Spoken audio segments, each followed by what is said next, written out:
Méditer, c'est questionner. Shalom, bien-aimés dans le Seigneur. Notre méditation du jour s'intitule Méditer, c'est questionner. Première partie. Nous tirons notre texte dans Somme chapitre 119, le verset 48, qui nous dit ceci. Je fais mes délices de tes commandements. Je les aime, je lève mes mains vers tes commandements que j'aime et je veux méditer tes statuts. Gloire à Dieu. La méditation est une pratique qui permet de libérer l'esprit humain et de favoriser son épanouissement. La méditation ne se limite pas à la chrétienté, c'est le don divin dans la vie de tout individu qui souhaite réaliser pleinement son potentiel. Si vous n'êtes pas familiarisé avec la méditation, vous ne pourrez jamais réaliser pleinement vos capacités. Si vous ne pratiquez pas la méditation, vous ne pourrez jamais comprendre ce que Dieu attend de vous de manière profonde. Si vous ne possédez pas une culture de la méditation, vous ne pourrez pas mesurer les limites de votre vie. Si vous ne pratiquez pas la méditation, vous risquez de transporter avec vous des choses que Dieu souhaite que vous vous en libériez. Méditer la parole de Dieu, c'est la questionner pour extraire sa volonté, ses désirs pour vous, sa sagesse. Vous ne pouvez pas méditer la parole de Dieu et rester la même personne la minute suivante.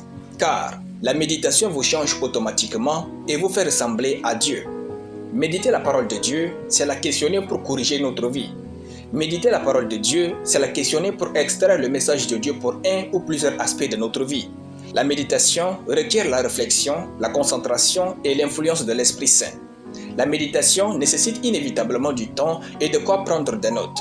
C'est un temps où vous entrez dans la parole de Dieu pour ressortir avec votre vie le genre de vie que Dieu veut que vous viviez. Dans notre verset du jour, nous constatons combien David aime la méditation de la parole de Dieu. Il dit « Je fais mes délices de tes commandements, je les aime.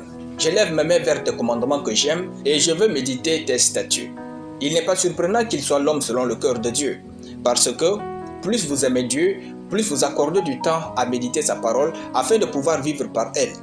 Voici le bénéfice de la méditation. Mais qui trouve son plaisir dans la loi de l'Éternel et qui la médite jour et nuit.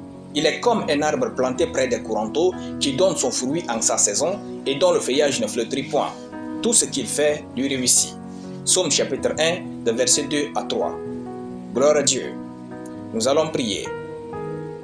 Mon Père qui est dans les cieux, je te rends grâce pour ta parole. J'aime méditer ta parole et tes lois au nom de Jésus. Amen. La lecture biblique en une année, Jérémie chapitre 1 à Jérémie chapitre 4. Soyez bénis, c'était le pain du ciel.